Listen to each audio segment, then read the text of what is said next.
సారాంశం భక్తుడైన అర్జునునకు అనర్చిన ఉపదేశమే గీతా సారాంశం.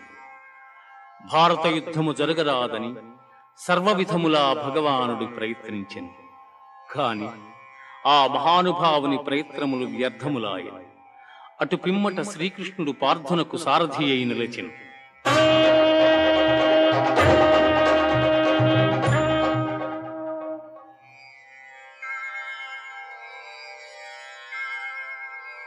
యుద్ధరంగమున అర్జునుని కోరిక మేరకు రథమును నిలిపెను.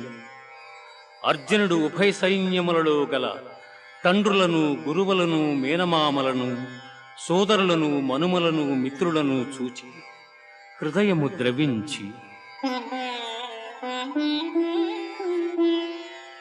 నకాంక్షే విజయం కృష్ణ నచ రాజ్యం సుఖా